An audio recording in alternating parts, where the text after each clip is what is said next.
Welcome to I dream. నేను Udayasri. Advocate Nageshwar Pujari గారు మనతో ఉన్నారు, మాట్లాడదాం. Hello sir, welcome to our studio. Hello అండి.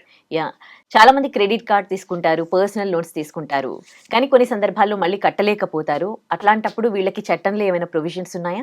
అంటే ఇప్పుడు మనం జనరల్గా క్రెడిట్ కార్డ్స్ తీసుకున్న తర్వాత మనం కట్టలేని పరిస్థితి ఉన్నప్పుడు ఏంటంటే ఈ బ్యాంక్ వాళ్ళ హరాస్మెంట్ అనేది ఎక్కువ ఉంటుంది బాగా. ఎందుకంటే బ్యాంక్ వాళ్ళు ఎప్పుడు కూడా డైరెక్ట్ వాళ్ళు వసూలు చేసుకోకుండా ఏం చేస్తారంటే థర్డ్ పార్టీకి ఇస్తారు. థర్డ్ పార్టీకి ఇచ్చినప్పుడు ఏంటంటే థర్డ్ పార్టీ వాళ్ళకి ఈ వసూలు చేసే క్రమంలో వాళ్ళకు ఒక టార్గెట్ ఇస్తుంది బ్యాంకు. అంటే నువ్వు ఇంత వసూలు చేస్తే నీకు ఇంత పర్సంటేజ్, ఎంత ఎక్కువ వసూలు చేస్తే అంత పర్సంటేజ్ వాళ్ళకి ఆఫర్ చేయడంతో ఏంటంటే వీళ్ళుగా ఎట్టి పరిస్థితులలో ఈ క్రెడిట్ కార్డు కట్టలేని వ్యక్తి దగ్గర నుంచి, లేకపోతే పర్సనల్ లోన్స్ కట్టలేని వ్యక్తి దగ్గర నుంచి ఎట్టి పరిస్థితులలో ఏదో ఒక రకంగా వీళ్ళ దగ్గర నుంచి పైసలు వసూలు చేసుకుని వెళ్ళాలని చెప్పేసి వాళ్ళ మీద ఎన్ని రకాల ప్రెజర్లు పెట్టాలో అన్ని రకాల ప్రెజర్లు పెడుతుంటారు. ఇంటికి వచ్చి కూర్చోవడాలు, చుట్టాలున్నప్పుడు వచ్చి కూర్చోడాలు, లేకపోతే ఇంటి పక్క వాళ్ళని డిస్టర్బ్ చేయడాలు, ఇంట్లో ఆడపిల్లలు ఉంటే వాళ్ళ మీద దౌర్జన్యాలు చేయటాలు, తల్లిదండ్రులు ఉంటే వాళ్ళ మీద దౌర్జన్యాలు చేయటాలు, బూతులు తిట్టడం, ఇష్టం ఉన్నట్టు తిట్టడం, ఇట్లాంటివన్నీ చేస్తూ ఉంటారు. ఓకే, సో ఇంతకుముందు మనం ఎన్నో సందర్భాల్లో చెప్పినప్పుడు ఏంటంటే క్రెడిట్ కార్డులు తీసుకున్నా, పర్సనల్ లోన్స్ తీసుకున్నా మనం కట్టలేని పరిస్థితి ఉన్నప్పుడు ఓకే ఈ రికవరీ ఏజెంట్లు అనేటోళ్ళు ఆర్బీఐ గైడ్లైన్స్ పాటించి వాళ్ళు మన దగ్గర నుంచి వసూలు చేసుకునే కార్యక్రమం పెట్టుకోవాలి. ఈ ఏదైతే ఆర్బీఐ గైడ్లైన్స్ ఉన్నాయో ఆర్బీఐ గైడ్లైన్స్ ప్రకారం వీళ్ళు కనుక ప్రవర్తిస్తే వసూలు చేసుకోలేని పరిస్థితి ఉంటుందని చెప్పేసి వీళ్ళు ఈ ఆర్బీఐ గైడ్లైన్స్ని మొత్తం తుంగలో దొక్కేసి వాళ్ళ సొంత రూల్స్ పెట్టుకొని ఇక మన ఎవరైతే తీసుకున్నారో హరాస్మెంట్ చేసి వాళ్ళని ఇబ్బంది పెడుతుంటారు.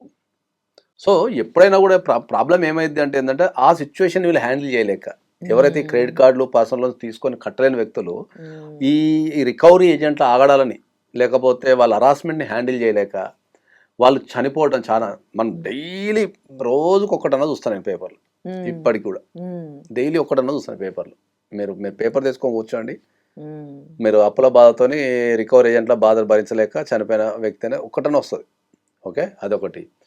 రెండోది ఏమవుతుందంటే వీళ్ళు లేకపోతే ఆ హరాస్మెంట్ భరించలేక వీళ్ళు పనికి వెళ్ళకుండా దాచుకోవడాలు, తిరగడాలు, ఇట్లాంటివన్నీ చేస్తున్నారు.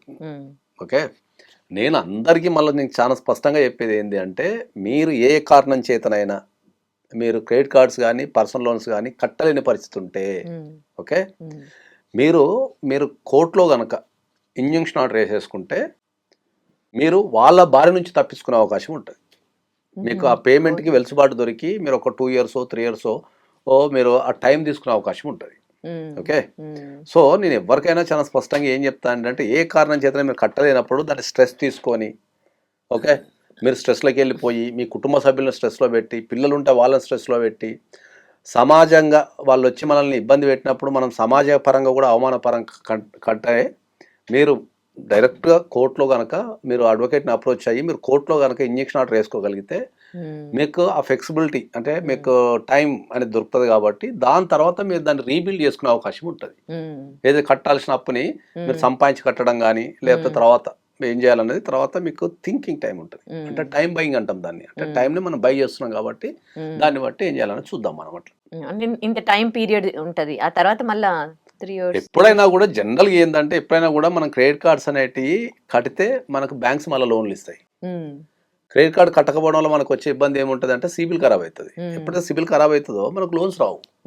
ఓకే, కాకపోతే ఏంటంటే మనం లోన్స్ కట్టలేని పరిస్థితి ఉన్నప్పుడు దాన్ని 1 time సెటిల్మెంట్ చేసుకోవచ్చు. అంటే ఇప్పుడు 1 లక్ష రూపాయలు కట్టేది ఉంది అనుకోండి, నేను 1 time సెటిల్మెంట్ కింద నేను 20,000 కడతా 30,000 కడతా అని చెప్పి మాట్లాడుకోవాలి. మాట్లాడుకున్న తర్వాత ఏంది దాంట్లో మళ్ళీ ఇంకోటి ఏంది అంటే ఏంటంటే మాట్లాడుకునేటప్పుడే మీరు కండిషన్ ఏముంటుంది సిబిల్ రిపోర్ట్లో ఓకే లోన్ క్లియర్ అయినట్టు రిపోర్ట్ ఇమ్మని చెప్పేసి మీరు కండిషన్ పెట్టే అవకాశం ఉంటుంది. కొన్ని బ్యాంక్స్ వాళ్ళు ఏం చేస్తారంటే 1 time సెటిల్మెంట్ చేసినప్పుడు కూడా వాళ్ళకు ఆ సర్టెన్ అమౌంట్ 1 time సెటిల్మెంట్ చేసినప్పుడు సిబిల్ క్లియరెన్స్ కూడా ఇస్తున్నారు కొన్ని బ్యాంక్స్. సో అది చాలా జాగ్రత్తగా గమనించుకోవాలి.